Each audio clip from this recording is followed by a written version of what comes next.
Havia um jardim escondido entre montanhas e rios silenciosos, onde o tempo parecia andar mais devagar.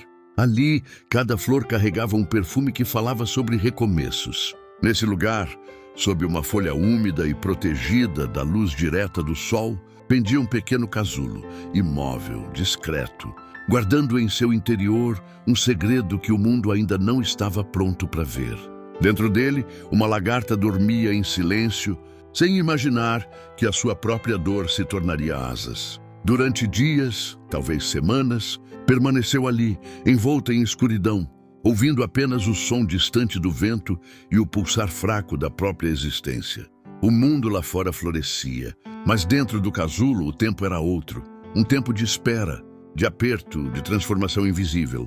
Havia medo, confusão, solidão, mas também algo novo nascendo em meio à dor.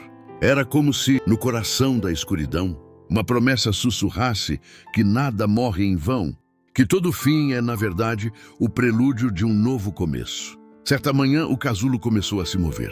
Pequenas rachaduras surgiram na superfície e um brilho delicado escapou por entre as fendas. Lá dentro, a borboleta lutava, se contorcia, empurrava, resistia. Cada movimento era um grito silencioso pedindo por liberdade. O esforço era intenso. O casulo, antes abrigo, tornava-se prisão. Ela não sabia que aquele esforço era necessário, que era justamente o atrito contra as paredes que faria o sangue circular em suas asas, dando força aos músculos que, um dia, a sustentariam no voo. Mas a dor era grande demais, e quem olhava de fora não compreendia o propósito do sofrimento. Um homem, ao passar pelo jardim, viu o casulo se agitar.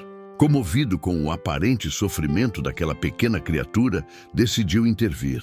Com delicadeza, usou uma pequena tesoura e cortou a seda do casulo, abrindo uma passagem para que a borboleta pudesse sair sem tanto esforço.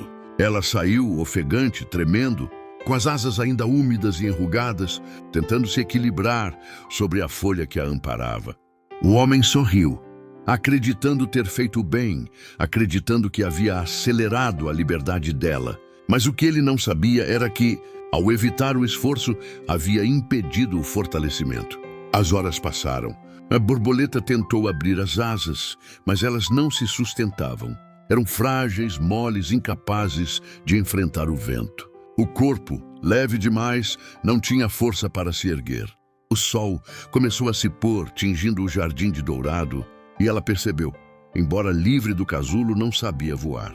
O que era para ser libertação tornou-se condenação.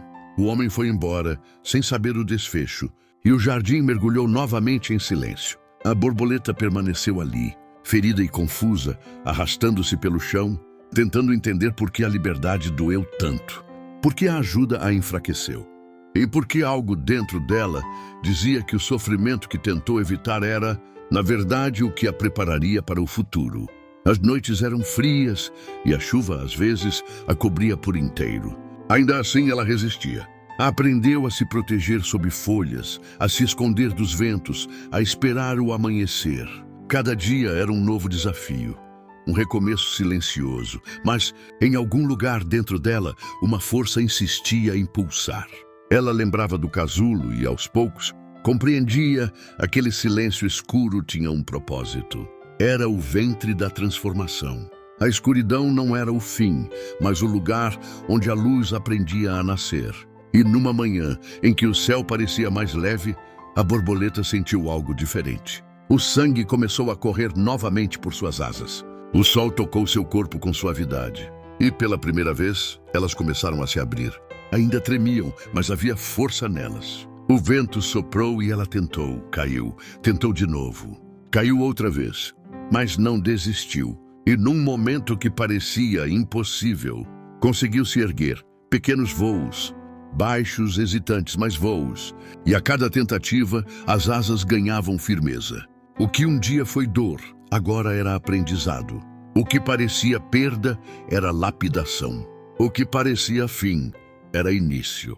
A borboleta então entendeu que a vida tem o tempo certo das coisas, que nada que nasce antes da hora floresce por completo, e que até a ajuda pode ser destrutiva quando interrompe o processo divino da dor.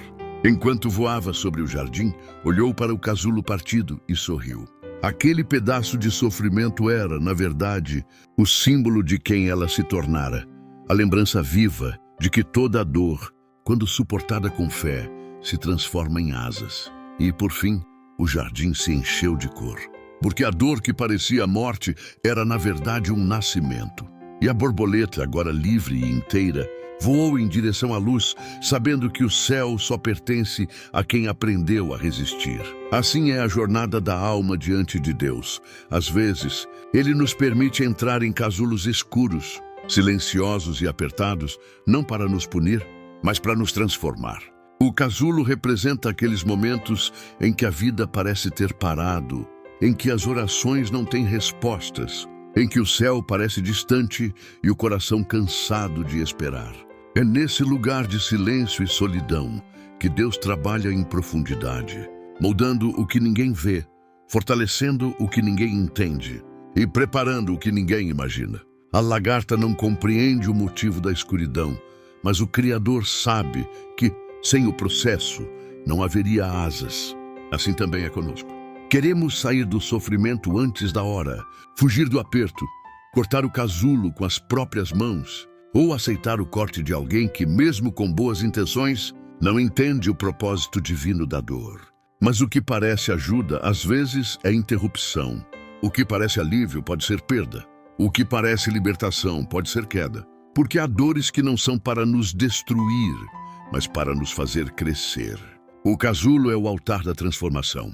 É o lugar onde Deus nos isola do mundo para trabalhar em silêncio dentro de nós. Lá, Ele cura feridas antigas, quebra orgulhos, ensina a esperar e sopra nova vida, onde só havia cansaço. Por fora, tudo parece imóvel, mas por dentro, o Espírito Santo está reorganizando tudo, fazendo o sangue espiritual circular, preparando a estrutura das asas que um dia nos farão voar. Muitos se perdem nesse processo porque confundem o silêncio de Deus com a ausência. Mas o céu nunca está vazio. Quando ele se cala, é porque está operando. O oleiro não fala enquanto molda o vaso. O escultor não conversa enquanto lapida a pedra. O silêncio de Deus não é descuido, é foco. Ele está formando algo que precisa de tempo, precisão e dor para nascer. A borboleta precisou lutar contra o próprio casulo para ganhar força nas asas. Se alguém a livrasse do esforço, ela jamais voaria. Assim também, se Deus te livrasse de toda dor, te livraria também do crescimento que vem com ela. É no esforço, na resistência, no confronto com os limites, que as asas da fé se fortalecem. Há orações que Deus não responde imediatamente, não porque Ele se esqueceu, mas porque Ele quer que a tua força cresça, que o teu espírito amadureça e que a tua fé se torne inabalável. O Senhor conhece o tempo certo da tua saída. Quando a borboleta sai antes da hora, morre. Mas quando espera o tempo perfeito, o sol a acolhe, o vento a sustenta e o céu se abre para recebê-la. Não apresses os planos de Deus. O que Ele prometeu se cumprirá, mas há um processo entre a promessa e o cumprimento. E esse processo se chama transformação. Às vezes, Ele precisa te esconder para te revelar depois com glória. Às vezes, precisa te silenciar para que a tua voz volte mais firme. Às vezes, precisa te quebrar para que ressurjas inteiro. O casulo é temporário, mas o voo é eterno. Por isso, não desprezes o tempo da espera, nem o peso do casulo que te aperta. Ele é o ventre de um novo começo. A dor que hoje parece sufocar é o mesmo instrumento que amanhã te fará voar. Quando o tempo de Deus chegar, as tuas asas se abrirão, e o que antes era fraqueza se tornará testemunho. O que era escuridão se tornará luz. O que era silêncio se tornará louvor. Deus não te esqueceu. Ele apenas está fortalecendo tuas asas no secreto. E quando vier o amanhecer da tua libertação, entenderás que cada lágrima tinha propósito.